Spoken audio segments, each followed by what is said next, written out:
Okay, ದಟ್ಟಾರಣ್ಯದಲ್ಲಿ Republic Kannada mega coverage ಮಾಡ್ತಾ ಇದೆ. ಶವ ಹೂತಿಟ್ಟ ಜಾಗದಲ್ಲಿ ಒಂದು ವೇಳೆ ಅಸ್ಥಿಪಂಜರ ಸಿಕ್ಕರೆ ಮುಂದೇನು? ಡಿಎನ್ಎ ಪರೀಕ್ಷೆಯಿಂದ ಬಯಲಾಗುತ್ತಾ ಕರಾಳ ರಹಸ್ಯ. ಜಾಗ ಆಗಿದಾಗ ಅಸ್ಥಿಪಂಜರ ಸಿಕ್ಕರೆ ಸಂಚಲನ ಉಂಟಾಗುತ್ತೆ. ಅಸ್ಥಿಪಂಜರ ಸಿಕ್ಕರೆ ಎಫ್ಎಸ್ಎಲ್ ತಂಡದಿಂದ ಪರಿಶೀಲನೆ ನಡೆಸಲಾಗುತ್ತೆ. ಡಿಎನ್ಎ ಪರೀಕ್ಷೆಯನ್ನು ನಡೆಸುತ್ತಾರೆ ಪೊಲೀಸರು. ತಲೆಬುರುಡೆ ಪ್ರಕರಣಕ್ಕೆ ಧರ್ಮಸ್ಥಳದಲ್ಲಿ ಸಾಕಷ್ಟು ಚಟುವಟಿಕೆಗಳು ನಡೀತಿರುವಂತದ್ದು. ಈಗ ಎಸ್ಐಟಿ ಟೀಮ್ ಕೂಡ ಈಗ ಸಾಕಷ್ಟು ಕೆಲಸ ಮಾಡ್ತಿರುವಂತದ್ದು. ಜೊತೆ ಮಾತನಾಡಲಿಕ್ಕೆ ಧರ್ಮಸ್ಥಳದ ನಿವಾಸಿ ಅಂತ ಹೋಗ್ತಿದ್ದಾರೆ. ಸರ್, ತಮ್ಮ ಹೆಸರು? ಸರ್, ಚಂದ್ರ ಸರ್, ಈಗ ಎಷ್ಟು ವರ್ಷದಿಂದ ತಾವು ಜೀವನ ಮಾಡ್ತಿದ್ದೀರಿ? ಈ ಧರ್ಮಸ್ಥಳದಲ್ಲಿ ನಾವು ಮಾತ್ರ ಅಲ್ಲ, ಈ ಧರ್ಮಸ್ಥಳದ ಗ್ರಾಮದಲ್ಲಿ ಸಾಧಾರಣ ಒಂದು 60% ಜನಗಳು ಹೊರಗಡೆಯಿಂದ ಬಂದವರೇ ಜೀವನ ಮಾಡುದು. ಕಾರಣ ಒಂದು, ಊರಲ್ಲಿ ಏನು ಇಲ್ಲದೆ ಅನಾಥರಾಗಿ ಏನು ಇಲ್ಲದ ಕಷ್ಟಗಳಲ್ಲಿ ಧರ್ಮಸ್ಥಳವನ್ನು ಅರಚಿಕೊಂಡು ಆವಾಗಲೇ ಅದು ಪ್ರತೀತಿ. ಏನಿಲ್ಲದ್ರೆ ಧರ್ಮಸ್ಥಳದಲ್ಲಿ ಊಟ ಮಾಡುವುದು ಎನ್ನುವುದು ಇಲ್ಲಿ ಖ್ಯಾತಿ. ಇದು ನಾವು ಸಹ ಬೇರೊಂದು ರಾಜ್ಯದಿಂದ ಇಲ್ಲಿ ಬಂದವರು. ನಾವು ಅಂದಿನಿಂದ ಇಂದಿನವರೆಗೆ ಅಲ್ಲಿ ಒಂದು ಶಿಸ್ತು ಇದೆ, ನಿಷ್ಠೆ ಇದೆ, ನ್ಯಾಯ ರೀತಿಯಲ್ಲಿ ನಡೀತದೆ ಹೊರತು ಮತ್ತೆ ಅಲ್ಲಿ ಅತಂತ್ರ ಸ್ಥಿತಿ, ಮತ್ತೆ ಅದು ಮಾಡೋದು ಇದು ಮಾಡೋದು, ಇನ್ನೊಬ್ಬರಿಗೆ ಅನ್ಯಾಯ ಮಾಡೋ ಸ್ಥಿತಿ ಇಲ್ಲ. ಶಿಸ್ತಿಗೋಸ್ಕರ ಅಲ್ಲಿ ಒಂದು ಶಿಸ್ತಿದೆ, ಅಲ್ಲಿ ಒಂದು ಲೈನ್ ಇದೆ. ಅದು ಇಲ್ಲ ಇದ್ರೆ ನಾಯಿ ಮಂಗ ಪುಚ್ಚಬೇಕು ಎಲ್ಲ ಹಾರಾಡ್ತದೆ. ಹಾಗಲ್ಲ, ಅದು ಯಾವುದಕ್ಕೊಂದು ಕ್ಯೂ ಇದೆ, ಯಾವುದಕ್ಕೊಂದು ನಿಯತ್ತಿದೆ, ಯಾವುದಕ್ಕೊಂದು ಸಿಸ್ಟಮ್ ಇದೆ. ಯಾವುದೇ ಒಂದು ದಾನ ಧರ್ಮ ಮಾಡುವುದಾದ್ರೂ ಅದಕ್ಕೊಂದು ಟ್ರಸ್ಟ್ ಇದೆ. ಆ ಮುಖಾಂತರವೇ ಅವರು ಮಾಡ್ತಾರೆ ಹೊರತು ಯಾಕೆಂದ್ರೆ ನಾನು ಒಂದು ಕುಟುಂಬದ ಇಲ್ಲಿ ಈ ಧರ್ಮಸ್ಥಳ ಗ್ರಾಮ ದೊಡ್ಡ ಗ್ರಾಮ. ಈಗ ಇದರೊಳಗಡೆ 100 ಊರುಗಳಿದೆ. ಮುಂಡ್ರುಪಾಡಿ, ಅಂಟಮಜಲು, ಕಕ್ಕೆಪದವ, ಅದು ಇದು ದೊಂಡಲೆ ಗಿಂಡಲೆ ಅಂತ ಎಷ್ಟೋ ಊರಿದೆ. ಹೇಳುವಾಗ ಧರ್ಮಸ್ಥಳ. ಯಾರಾದ್ರೂ ಯಾರ ಮನೆಯಲ್ಲಾದ್ರೂ ಗಂಡ ಹೆಂಡತಿ ಸತ್ತರು ಧರ್ಮಸ್ಥಳ, ಅಥವಾ ಅಪ್ಪಮ್ಮ ಏನಾದ್ರೂ ಸತ್ತರು ಧರ್ಮಸ್ಥಳ, ಅಥವಾ ಏನಾದ್ರೂ ಕಾಯಿಲೆಯಲ್ಲಿ ಸತ್ತರು ಧರ್ಮಸ್ಥಳ. ಅದೆಲ್ಲ ಸತ್ಯಕ್ಕೆ ದೂರವಾದ ಮಾತು. ಹಾಗೆ ಇರಬಾರದು. ಯಾವುದೋ ಒಂದು ಷಡ್ಯಂತ್ರ 2013ರಿಂದ ನಡೆದಿದೆ, ಈಗಲೂ ನಡೀತಾನಿದೆ. ಈಗ ಸದ್ಯದಲ್ಲಿ ಅದು ಬೆಳಕಿಗೆ ಬರ್ತದೆ. ಯಾರು ಹೊಂಡ ತೆಗೆದಿದ್ರು ಹೊಂಡ ತೆಗೆದವರು ಬೀಳ್ಬೇಕು. ಸ್ವಲ್ಪ ಹಿಂದೆ ಮಾತನಾಡಿದ್ರಿ. ಈಗ ಅಂತಂದ್ರೆ ಒಂದು ಕಡೆಗೆ ಎಸ್ಐಟಿ ತನಿಖೆ ನಡೀತಾ ಇರುವಂತದ್ದು, ಊರಿನಲ್ಲಿ ಸ್ಮಶಾನ ಬೇರೆ ಇದೆ, ಅಸಹಜ ಸಾವುಗಳಾಗುವಂತ ವ್ಯವಸ್ಥೆ ಇಲ್ಲಿ ತಂದು ಹೋಗಿ ಅಂತ ಅವಶ್ಯಕತೆ ಇತ್ತ? ಇಲ್ಲಿ ಹಳೆ ಕಾಲದಲ್ಲಿ ರುದ್ರಭೂಮಿ ಇರಲಿಲ್ಲ. ಈ ರುದ್ರಭೂಮಿ ಎನ್ನುವುದು ಈ ಬೆಳ್ತಂಗಡಿ ತಾಲೂಕಿನಲ್ಲಿ ಕೊಟ್ಟಿದ್ರೆ ನಮ್ಮ ಪರಮ ಪೂಜೆ ವೀರೇಂದ್ರ ಹೆಗ್ಡೆ. ಈಗ ಸದ್ಯದಲ್ಲಿ ಇಲ್ಲಿ ರುದ್ರಭೂಮಿ ಇದೆ. ಆಗಲೂ ಸಾಧಾರಣ ಒಂದು 50 years ಬ್ಯಾಕ್ ನಾವು ನೋಡ್ಲಿಕ್ಕೆ ಹೋದ್ರೆ ಸಾಧಾರಣ ಇಲ್ಲಿ ನಾನೇ ನೋಡಿದ ನನ್ನ ಅನುಭವ ಇದೆ. ಕೆಲವರೆಲ್ಲ ಬರ್ತಾರೆ, ಅವರಿಗೆ ಊರಿಲ್ಲ, ಅಡ್ರೆಸ್ ಇಲ್ಲ, ದೇಶ ಇಲ್ಲ, ಹೆಸರಿಲ್ಲ, ಏನಿಲ್ಲ. ಬರುದು ಧರ್ಮಸ್ಥಳ ಅನ್ನೋದು ಹೆಸರು, ಊಟ ಸಿಗ್ತದೆ, ಬರ್ತಾರೆ, ಬಂದು ಅಲೆದಾಡಿ ಅವರ ಕಾಲಕ್ರಮೇಣ ಅವರು ಸತ್ತು ಹೋಗ್ತಾರೆ. ಸತ್ತು ಹೋಗುವಾಗ ಯಾರು ವಾರಿಸುದಾರಿಲ್ಲದೆ ಕೊಂಡೋಗುವಂತ ಬಾಡಿಯನ್ನು ಏನ್ ಮಾಡಬೇಕು? ಆಗ ಪಂಚಾಯತ್ ಏನು ಇತ್ತೋ ಇಲ್ಲ ಗೊತ್ತಿಲ್ಲ ಅಂತ ಒಂದು ಪೊಲೀಸ್ ಇರ್ತದೆ. ಪೊಲೀಸನ ಮುಖಾಂತರ ಆವಾಗ ಎಲ್ಲೆಲ್ಲಿ ಉಳಿದ ಜಾಗ ಎಲ್ಲಿ ಇರ್ತದೆ ಅಲ್ಲಿ ಹುಳ್ಳೇಬೇಕು ಹೊರತು ಬೇರೆ ಏನು ಮಾಡುದಿಲ್ಲ. ಹೊತ್ತಿಸಿದ್ರೆ ಅದು ಏನಾದ್ರು ಮತ್ತೊಂದು ಅದಕ್ಕೆ ಅರ್ಥ ಹೋಗ್ತದೆ. ಹಾಗೇನು ಮಾಡುದಿಲ್ಲ. ಸಹಜ ಮತ್ತು ಅಸಹಜ ಸಾವುಗಳಾಗ್ತವೆ. ಸ್ಮಶಾನದಲ್ಲಿ ಹುಡುಕ ಅವಕಾಶ ಇತ್ತು. ಇಲ್ಲಿ ಈಗ ಹೂಜಿದ್ದೇನೆ ಅಂತಕ್ಕಂಥ ಮಾತು ಕೆಲವೊಂದು ಮಾಹಿತಿಯನ್ನು ಎಸ್ಐಟಿ ಮುಂದೆ ಹೇಳಿರುವಂತದ್ದು, ಮುಸುಕುದಾರ್ ಹೇಳಿರುವಂತದ್ದು. ಅವನು ಕೂಡ ಇಲ್ಲೇ ಕೆಲಸ ಮಾಡಿದ್ದಾನ, ಒಂದು ವ್ಯವಸ್ಥೆ ಕೂಡ ಆಗಿರುವಂತದ್ದು. ಈ ಬಗ್ಗೆ ತಿಳಿಲಿಕ್ಕೆ ಬೇಕು. ಇಲ್ಲಿ ಸ್ಮಶಾನ ಅಂತ ಗುರುತಿಸುದು ಮತ್ತೆ ಬಹಳಷ್ಟು ಕಾಲದ ನಂತರ. ಹಿಂದೆ ಮಶಾನ ಅಂತ ಇಲ್ಲ. ಮಶಾನ ಅಂತಲ್ಲ, ನಾವು ಅಷ್ಟೇ ಯಾರಾದ್ರೂ ಇಲ್ಲಿ ವ್ಯಾಪ್ತಿಯಲ್ಲಿ ಗ್ರಾಮದಲ್ಲಿ ಸತ್ತವರನ್ನು ಇಲ್ಲಿ ಜಾಗ ಖಾಲಿ ಇರ್ತದೆ, ಅಲ್ಲಿ ಕೊಂಡೋಗಿ ಹೂಳುವುದೇ ಅಥವಾ ಹೊತ್ತಿಸುವುದು. ಹಾಗೆ ಇತ್ತು. ಅದು ಉಜಿರಿಯಲ್ಲೂ ಇತ್ತು. ಉಜಿರಿಯಲ್ಲಿ ನಂದೇ 2 ಸಹೋದರಿ ನಾವು ಸರ್ಕಾರಿ ಜಾಗೆಯಲ್ಲೇ ಕೊಂಡೋಗಿ ಹೂತಿಟ್ಟದ್ದು. ಬೇರೆ ಉಪಾಯ ಇಲ್ಲ, ಸ್ವಂತ ಅದು ಇದು ಇರುವುದಿಲ್ಲ. ಆ ಕಾರಣದಲ್ಲಿ ಕೆಲವು ಸುಳ್ಳುಗಳು ಇದರಲ್ಲಿ ತುಂಬಾ ಮಿಕ್ಸ್ ಆಗಿದೆ. ಈಗ ಅಂದ್ರೆ ಪರ್ಟಿಕ್ಯುಲರ್ ಆಗಿ ಇಂತಲ್ಲೇ ಬಿಸಾಕಿದ್ದೀನಿ, ಇಲ್ಲ ಹಾಗೆ ಇಲ್ಲಿ ಹೂತಾಕಿದ್ದೆ ಅನ್ನೋ ವ್ಯವಸ್ಥೆ ಕೂಡ ಎಸ್ಐಟಿ ಮುಂದೆ ತನಿಖೆಯಲ್ಲಿ ಬಾಯ್ ಬಿಟ್ಟಿರುವಂತದ್ದು. ಈಗ ನೋಡ್ತಿರುವುದು ತನಿಖೆ ನಡೀತಿರುವಂತದ್ದು. ಅದೇ ಆರೋಪಿ ಕಸ್ತವನ್ನು ಅಗಿಲಿಕ್ಕೆ ಹೋಗಿದ್ದಾರೆ. ಇದನ್ನೆಲ್ಲ ಒಂದು ಸುಳ್ಳು ಅಂತ ಹೇಳ್ತೀರಾ? ಹಾಗಾದ್ರೆ ಯಾಕಂದ್ರೆ ಇಲ್ಲಿ ಕೊಲೆ ನಡೆದಿಲ್ಲ. ಯಾರನ್ನಾದ್ರೂ ಕೊಂದು ಅಥವಾ ಯಾರನ್ನಾದ್ರೂ ಹುಡುಗಿಯನ್ನು ಹಿಡಿದು ಅತ್ಯಾಚಾರ ಮಾಡಿ ಕೊಲೆ ಮಾಡುದು ಈ ಧರ್ಮಸ್ಥಳದಲ್ಲಿ ಆಗುದಿಲ್ಲ. ಈ ದೇವಸ್ಥಾನಕ್ಕೆ ಮತ್ತು ಈ ಕ್ಷೇತ್ರದ ಒಳಪಟ್ಟ ಸಂಬಂಧದಲ್ಲಿ ಆಗುದಿಲ್ಲ, ಡೆಫಿನೆಟ್. ಮತ್ತೆ ಧರ್ಮಸ್ಥಳ ಎಂಬುದು ಒಂದು ಗ್ರಾಮ ಅಂದ್ರೆ ಒಂದು ಬೆಂಕಿ ಬೆಟ್ಟಿಗೆ ಅಷ್ಟೇ ಅಲ್ಲ, ದೊಡ್ಡದಿರ್ತದೆ. ಒಂದು 13-15 ಸಾವಿರ ಜನಸಂಖ್ಯೆ ಇರ್ತದೆ, ಬೇರೆ ಬೇರೆ ಮನೆಗಳಿರ್ತದೆ, ಬೇರೆ ಬೇರೆ ರಾಜ್ಯದಿಂದ ಬಂದ ತಮಿಳರು, ಮಲಯಾಳಿ, ತುರ್ಕರು, ಅದು ಇದು, ಇಸ್ಲಾಂ ಇರಲಿ, ಕ್ರೈಸ್ತರು ಇರಲಿ, ಪಾರಸಿಗಳಿದ್ದಾರೆ ಅಂತ ನಾನು ನೋಡ್ಲಿಲ್ಲ. ಅಂತವರೆಲ್ಲ ಇಲ್ಲಿ ಮನೆ ಮಾಡಿ ವಾಸಿಸ್ತಾ ಇದ್ದಾರೆ. ನೋಡ್ತಾ ಇದ್ದಾರೆ. ಅಲ್ಲಿ ಒಂದಿಷ್ಟು ತನಿಖೆಗಳು ಆಗ್ತಾ ಇದೆ. ಎಸ್ಐಟಿ ಅವರಿದ್ದಾರೆ, ಪೊಲೀಸ್ ಇದ್ದಾರೆ, ಪಂಚಾಯತಿ ಅವರಿದ್ದಾರೆ. ಜನರದ್ದು ಒಂದ್ ಕಡೆ ಬಿಟ್ಬಿಡೋಣ. ಪಂಚಾಯತಿ ಅವರಿದ್ದಾರೆ, ಅಲ್ಲಿ ಒಂದಿಷ್ಟು ಜನ ಇದ್ದಾರೆ, ಪೊಲೀಸ್ ಇದ್ದಾರೆ, ಎಸ್ಐಟಿ ಹಿರಿಯ ಅಧಿಕಾರಿಗಳು ಕೂಡ ಬಂದಿರುವಂತದ್ದು. ಸಾಕಷ್ಟು ಸರ್ಕಾರಿ ನೌಕರರೆಲ್ಲರೂ ಇವತ್ತು ಒಂದೇ ಕಡೆ ಗುಡ್ಡೆ ಹಾಕೊಂಡು ಒಂದ್ ಕಡೆ ತನಿಖೆ ಮಾಡ್ಲಿಕ್ಕೆ ಮುಂದಾಗ್ತಿದ್ದಾರೆ. ಇದೆಲ್ಲ ಸುಳ್ಳು ಹಾಗಾದ್ರೆ ಅಂತ ಅಲ್ಲ. ಅವ್ರಂತ ಈಗ ಕೊಟ್ಟ ಕಂಪ್ಲೇಂಟ್ ಪ್ರಕಾರ ಅದನ್ನು ಅವರು ತಪಾಸಣೆ ಮಾಡ್ತಿದ್ದಾರೆ ಹೊರತು ಏನು ಕೊಲೆ ಮಾಡಿದ್ದು, ಕೊಲೆ ಆದ ಹುಡುಕಲಿಕ್ಕೆ ಏನು ಅಂತದೇನು ಇಲ್ಲಿ ನಡೆದಿಲ್ಲ. ಈಗ ಒಂದು ಕೊಲೆ ಆಗಿದೆ ಯಾರು ಕೌಚ ಹಾಕ್ತಾರ? ಕೊಲೆ ಆಗಿದ್ರೆ ಅದನ್ನು ಏನಾದ್ರು ಬರ್ಣ ಮಾಡಿ ಏನಾದ್ರು ಮಾಡುದಿಲ್ಲ ಅಂತ ನಡೆಯೋದ ಜಾಗ ಧರ್ಮಸ್ಥಳ. ಈಗ ಅಸಹಜ ಸಾವಾಗಿತ್ತು, ಸಹಜ ಸಾವಾಗಿತ್ತು, ಒಂದ್ ಕಡೆ ಬಿಟ್ಬಿಡೋಣ ಅದನ್ನ. ಈಗ ಸಾವಾಗಿದೆ, ಇಲ್ಲಿ ತಂದಲ್ಲೇ ಸ್ಮಶಾನದಲ್ಲಿ ಇಕ್ಬೇಕಾಗಿತ್ತು, ಸ್ಮಶಾನದಲ್ಲಿ ಉಳ್ಬೇಕಾಗಿತ್ತು.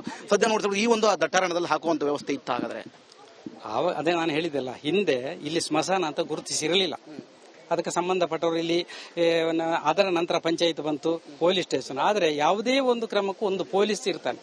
ಒಂದು ಪೊಲೀಸ್ ಅದರಲ್ಲಿ ಇರ್ತಾನೆ, ಅದಕ್ಕೆ ಸಂಬಂಧಪಟ್ಟವರಿಗೆ ಗೊತ್ತಿರ್ತದೆ ಹೊರತು ಮತ್ತೆ ಇಲ್ಲಿ ಕಾಲು ಜಾರಿ ಬಿದ್ದು ಸತ್ತೋದಕ್ಕೆ ಇದೇನು ಒಂದು 10-20 ಜನ ಬರುವ ಕ್ಷೇತ್ರ ಅಲ್ಲ. ಕೆಲವು ದಿನದಲ್ಲಿ 1,20,000 ಜನ ಒಂದು ಮಧ್ಯಾಹ್ನ ಊಟ ಮಾಡಬೇಕಾದ್ರೆ ಧರ್ಮಸ್ಥಳದಲ್ಲಿ ಎಷ್ಟು ಯಾತ್ರಾರ್ಥಿ ಬಂದಿರಬಹುದು ನೀವು ಲೆಕ್ಕ ಹಾಕಬಹುದು. ಇಲ್ಲಂತ ಹಾಗಿಲ್ಲ ಅಂತ ಹೇಳ್ತೀರಿ ಈಗ? ಖಂಡಿತ ಇಲ್ಲಿ ಅನ್ಯಾಯವಾದ ರೀತಿಯಲ್ಲಿ ಯಾರು ಅಸಹಜ ಸಾವಿಗೆ, ಕಾಲು ಜಾರಿ ಬಿದ್ದು ಸತ್ತೋದಕ್ಕೆ ಅಥವಾ ಈ ಯಾವುದೋ ದಿಕ್ಕಿಂದ ಹೆಣಗಳು ಹೊಡೆದು ಹುಡಿಯಾಗೆಲ್ಲ ಬಂದು ಒಂದಿದಕ್ಕೆ ಅದೇನು ಕೊಲೆಗಿಲೆ ಅಲ್ಲ. ಇದು ದೊಡ್ಡ ಹೊಳೆ, ಇದು ದೊಡ್ಡ ನದಿ, ಪುಣ್ಯ ನದಿ. ಕೆಲವು ಪುಣ್ಯವೇ ಸಿಗಲಿ ಅಂತ ಸತ್ತವರಿಗೆ ಏನ್ ಮಾಡ್ಲಿಕ್ಕೆ ಸಾಧ್ಯ? ಅಥವಾ ಅವರಿಗೆ ಹಿನ್ನೆಲೆ ಇರುವುದಿಲ್ಲ. ಹಿನ್ನೆಲೆ ಇರೋದನ್ನ ಏನ್ ಮಾಡ್ತಾರೆ? ಹೆಣವನ್ನು ಇಟ್ಟು ಅದನ್ನು ಮೂರ್ತಿ ಮಾಡ್ಲಿಕ್ಕೆ ಆಗುದಿಲ್ಲ. ಅದಕ್ಕೆ ಸಂಬಂಧಪಟ್ಟ ಖರ್ಚು ವೆಚ್ಚಗಳನ್ನು ಕೊಟ್ಟು ನೌಕರರಿಂದಲೂ ಅಲ್ಲ ಸಂಬಂಧಪಟ್ಟ ಅಧಿಕಾರಿಯಿಂದಲೂ ಕ್ಷೇತ್ರದ ವತಿಯಿಂದ ಅದಕ್ಕೆ ಬೇಕಾದ ಹಣವನ್ನು ಖರ್ಚು ಮಾಡಿ ಅದು ಮಾಡ್ತದೆ. ಮತ್ತೆ ಮುಸುಕುದಾರಿ ಇಲ್ಲೇ ಕೆಲಸ ಮಾಡ್ಕೊಂಡಿದ್ದ ಅನ್ನೋ ಒಂದು ವ್ಯವಸ್ಥೆ ಇನ್ನೇನಾದ್ರು ಗೊತ್ತಾ? ಹೇಗೆ ಮುಸುಕುದಾರಿಯನ್ನು ನನಗೆ ನೋಡಿದ ಪರಿಚಯ ಉಂಟು. ಮತ್ತೆ ಅವನ ಹಿನ್ನೆಲೆ ಅದನ್ನ ಬೇರೆ ಬೇರೆ ಊರು, ಇಲ್ಲಿ ಧರ್ಮಸ್ಥಳ ಅದೇ ಹೇಳಿದಲ್ಲ, ಬೇರೆ ಬೇರೆ ಊರಿಂದ ಬಂದು ಕೆಲಸ ಮಾಡೋರು, ಬೇರೆ ಬೇರೆ ಯಾವ್ಯಾವ ರೀತಿ ಏನೇನೋ ಅವನ ಊರಿನಲ್ಲಿ ಮಾಡಿ ಬಂದವರು ಸಹ ಇರ್ಬೋದು. ಇಲ್ಲಿ ಕೆಲಸ ಆದ್ಮೇಲೆ ಈ ಪ್ರಕರಣ ಬೆಳಕಿಗೆ ಬಂದಿದೆ. ಈ ಬಗ್ಗೆ ಏನ್ ಹೇಳ್ತೀರಿ? ಇದು ಕೆಲವರ ಒಂದು ಏನಾದ್ರೂ ಒಂದು ಸೃಷ್ಟಿ ಮಾಡ್ಬೇಕಂದ್ರೆ ಷಡ್ಯಂತ್ರಗಳದ್ದು ಒಂದೊಂದು ಕುತೂಹಲಿಗಳು ಇರ್ತಾರೆ. ಯಾಕಂದ್ರೆ ಮಾಡ್ಲಿಕ್ಕೆ ಮುಂದಾಗ್ತಿದ್ರೆ ಹಾಗೆ ಅಂತ ಆಗ್ತದೆ. ಯಾಕಂದ್ರೆ ಧರ್ಮಸ್ಥಳ ಕೀರ್ತಿಶಾಲಿ ಇದೆ, ಹೆಸರಿದೆ. ಒಂದು ಒಂದೇ ವ್ಯಕ್ತಿಯಿಂದ ಧರ್ಮಸ್ಥಳದಲ್ಲಿ ಯಾವುದೇ ಒಂದು ಇದು ದುಷ್ಟ ವ್ಯವಹಾರಗಳಾಗದೆ, ಲೇವಾದೇವಿ ಆಗಲಿ, ಅತ್ಯಾಚಾರವೇ ಆಗುವುದಿಲ್ಲ, ಅಲ್ಲಿ ಆಗ್ಲೇ ಇಲ್ಲ. ಆದ್ರೆ ಅತ್ಯಾಚಾರವನ್ನು ಹೆಚ್ಚಿದ್ದಾರೆ. ನಿಜವಾದ ನಡೆದ ಜಾಗದಲ್ಲಿ ಇಲ್ಲ ಅಂತ ಮಾಡ್ತಾರೆ. ಏನೂ ನಡೆಯದ ಜಾಗದಲ್ಲಿ ಸೃಷ್ಟಿ ಮಾಡುವಂತ ಸೃಷ್ಟಿಕರ್ತರು ಬಹಳಷ್ಟಿದ್ದಾರೆ. ಅದಕ್ಕೆ ನಿಮ್ಮ ಈ ಬೆರಕೆ ಮಸಾಲೆ ಮಾಡಿ ಮಾತಾಡಿದ್ರೆ ಎಲ್ಲರಿಗೂ ಅದು ಖುಷಿ ಆಗ್ತದೆ. ಒಂದಿಷ್ಟು ಉತ್ಖನಗಳನ್ನು ಆಗಿಲಿಕ್ಕೆ ಮುಂದಾಗ್ತಾ ಇದ್ರೆ ಅಲ್ಲೇನು ಸಿಕ್ಕರೆ ಹೇಗೆ ಅಂತ? ಹೌದು, ಅಸಹಜ ಸಾವಿನಲ್ಲಿ ಸತ್ತಂತವನನ್ನು ಯಾರು ಅಡ್ರೆಸ್ ಇಲ್ಲದೆ, ಅದಕ್ಕೆ ಯಾರು ವಾರಿಸುದಾರರೇ ಇಲ್ಲದೆ. ಸ್ಮಶಾನ ಇತ್ತಲ್ಲ ಸರ್ ಅಲ್ಲಿ? ಸ್ಮಶಾನ ಆ ಸಮಯದಲ್ಲಿ ಇರದೇ ಇರಬಹುದು. ಯಾಕಂದ್ರೆ ಇಲ್ಲಿ ಹಿಂದೆ ಮಸಾನ ಆಗ್ಲಿ ರುದ್ರಭೂಮಿ ಇರಲಿಲ್ಲ ನನ್ನ ಅನುಭವದಲ್ಲಿ. ಗೊತ್ತಾಯ್ತಾ? ತಾವೇನಿರ್ತೀರಿ ಸರ್? ತಮ್ಮ ಹೆಸರೇನು? ತಾವೆಲ್ಲಿಯವರು? ನಾವಿಲ್ಲಿಯವರು, ಧರ್ಮಸ್ಥಳದವರೇ. ಒಂದಿಷ್ಟು ತನಿಖೆಗಳು ನಡೀತಾ ಇರುವಂತದ್ದು, ಒಂದಿಷ್ಟು ವ್ಯವಸ್ಥೆಗಳಲ್ಲಿ ಪೊಲೀಸರು ಬಿಗಿ ಭದ್ರತೆಯಿಂದ ಮಾಡ್ಕೊಂತ ಇದ್ದಾರೆ, ಜನರು ಕೂಡ ಕುತೂಹಲಕಾರಿಯಾಗಿ ನೋಡ್ತಾ ಇದ್ದಾರೆ. ಏನ್ ಹೇಳ್ತೀರಿ ಬಗ್ಗೆ? ಇದು ಬಾರಿ ಒಳ್ಳೆ ಆಯ್ತು. ಯಾಕಂದ್ರೆ ಧರ್ಮಸ್ಥಳಕ್ಕೆ ಮತ್ತೆ ನಮ್ಮ ಪೂಜ್ಯರಿಗೆ ಕಳಂಕ ಬಾರಿ ಇತ್ತು, ಜನ ಮಾತಾಡ್ತಿದ್ರು. ಈಗ ಬಂದದ್ದು ಬಾರಿ ಒಳ್ಳೆ ಆಯ್ತು. ಎಲ್ಲರಿಗೂ ಸ್ವಾಗತ ಮಾಡ್ತಾರೆ, ಬಾರಿ ಖುಷಿ ಆಯ್ತು. ಯಾಕಂದ್ರೆ ಕ್ಲೀನ್ ಆಗಿ ಗೊತ್ತಾಗ್ತಲ್ಲ. ಮೊದಲೆಲ್ಲ ಲೈವ್ ಇರಲಿಲ್ಲ, ಈಗ ಎಲ್ಲ ಮನೆಯಲ್ಲಿ ಕೂತು ಲೈವ್ ಅಲ್ಲೇ ನೋಡ್ತಾ ಇದ್ದಾರೆ ಎಲ್ಲರೂ ಸಹ. ಹಾಗೆ ಸತ್ಯಾಂಶ ಏನಂತ ಕರೆಕ್ಟ್ ಗೊತ್ತಾಗ್ತದಲ್ಲ. ಹಾಗೆ ಇದು ಮಾಡಿದ್ದು ಬಾರಿ ಒಳ್ಳೆ ಆಯ್ತು.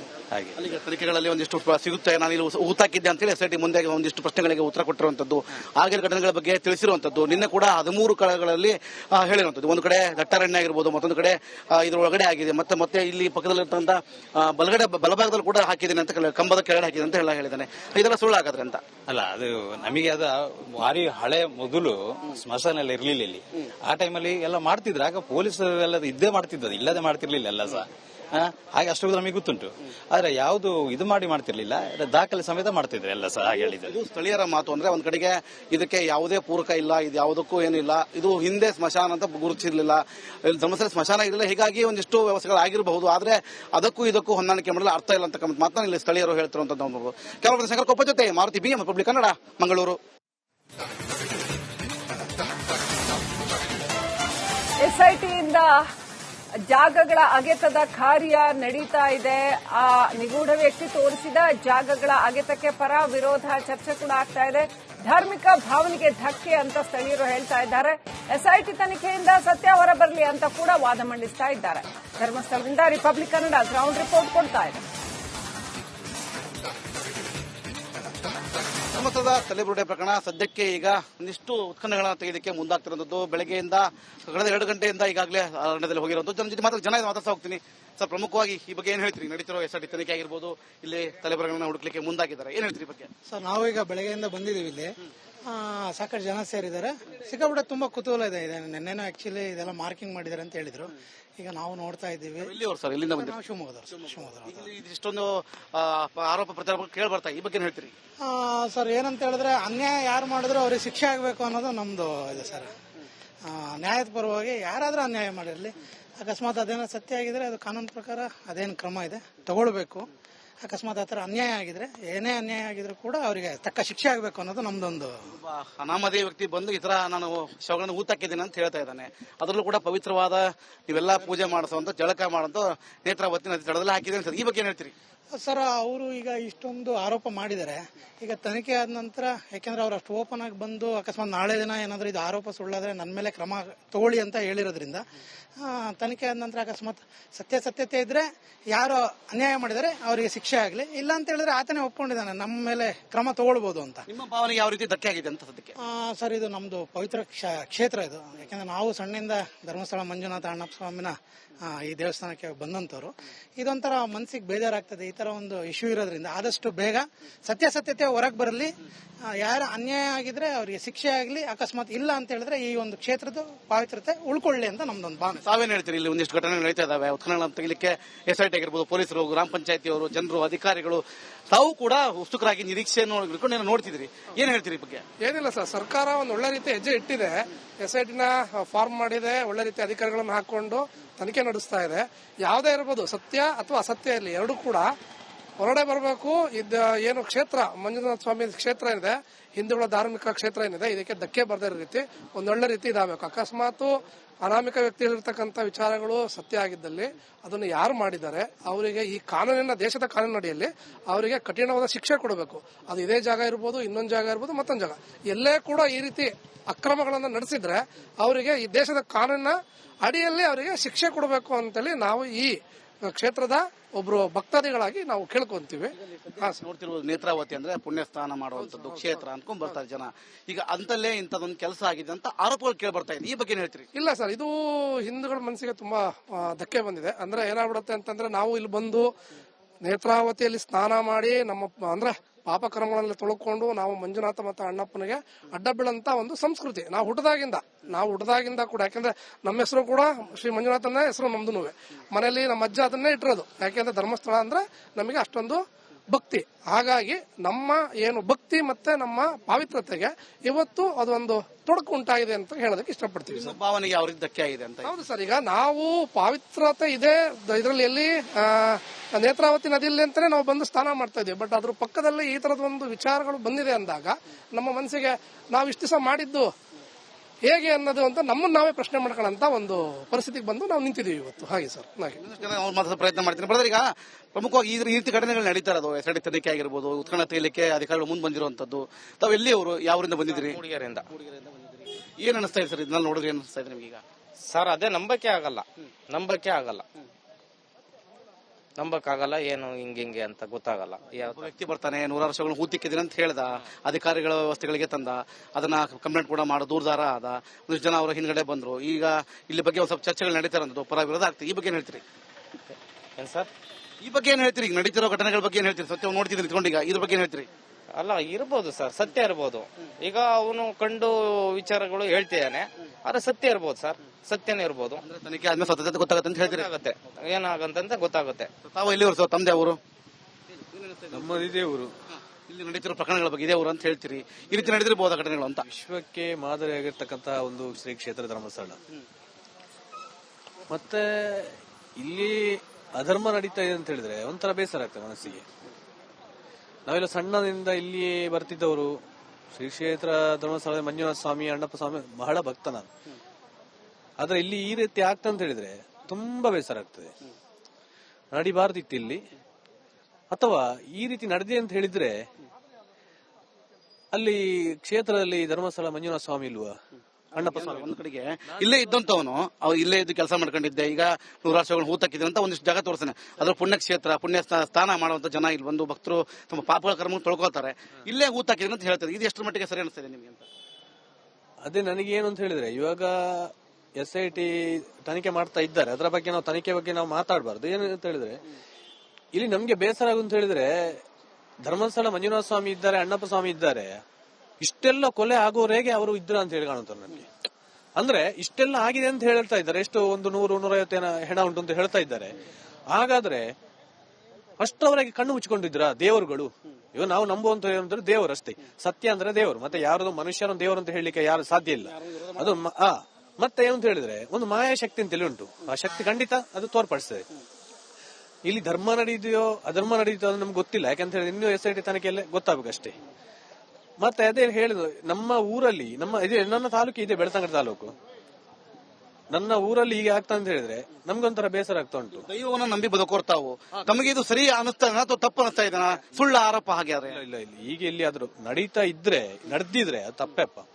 ಮತ್ತೆ ಒಂದ್ ಕೆಲಸ ಹೇಳ್ತೇನೆ ನಾನು, ಯಾವುದೇ ಹೇಳಿ ಯಾರೇ ತಪ್ಪು ಮಾಡಿರ್ಲಿ ಉಪ್ಪುನಿಂದ ನೀರು ಕುಡಿಲೇಬೇಕು. ತಪ್ಪು ಮಾಡಿದವರು ಶಿಕ್ಷೆ ಆಗ್ಲೇಬಹುದು, ನಾನಾಗ್ಲಿ ನಪ್ಪ ಆಗ್ಲಿ, ಅದ್ರ ಬಗ್ಗೆ ಯಾವುದೇ ರಾಜಿ ಸಂಧಾನ ಇಲ್ಲ. ಮತ್ತೆ ಹಾಗೆ ನಡೀಲಿಲ್ಲ ಅಂತ ಹೇಳಿದ್ರೆ ಈಗ ತನಿಖೆಯಲ್ಲಿ ಯಾವ್ದಾದ್ರು ಪ್ರೂವ್ ಆಗ್ಬೇಕು. ಅದು ನಿಜವಾಗಿ ಇದರಲ್ಲಿ ದೇವರು ಈಗ ಧರ್ಮಸ್ಥಳ ಬಗ್ಗೆ ಪ್ರಚಾರ ಅಪಪ್ರಚಾರಗಳಿರ್ತವೆ.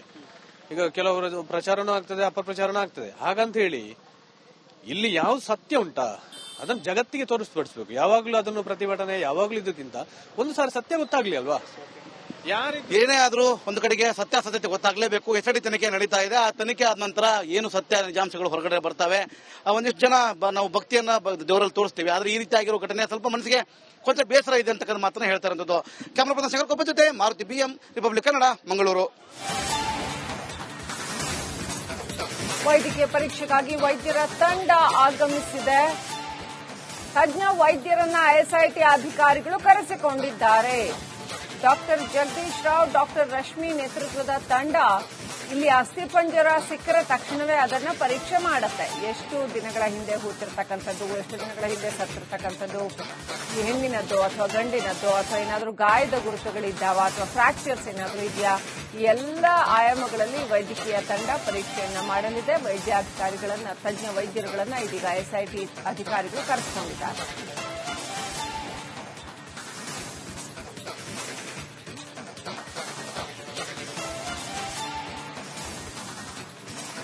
ಧರ್ಮಸ್ಥಳದಲ್ಲಿ ಇದೀಗ ಅಗೆತದ ಕಾರ್ಯ ಚುರುಕುಗೊಂಡಿದೆ. ಅಷ್ಟೇ ಅಲ್ಲ, ತಜ್ಞ ವೈದ್ಯರುಗಳನ್ನ ಒಂದು ವೇಳೆ ಅಲ್ಲಿ ಏನಾದರೂ ಸಿಕ್ಕರೆ ಅದನ್ನ ವೈದ್ಯಕೀಯ ದೃಷ್ಟಿಕೋನದಿಂದ ಅನಲೈಸ್ ಮಾಡೋದಕ್ಕೆ ಡಾಕ್ಟರ್ ಜಗದೀಶ್ ರಾವ್ ಹಾಗೂ ಡಾಕ್ಟರ್ ರಶ್ಮಿ ನೇತೃತ್ವದ ತಂಡವನ್ನ ಪೊಲೀಸರು ಕರೆಸಿಕೊಂಡಿದ್ದಾರೆ.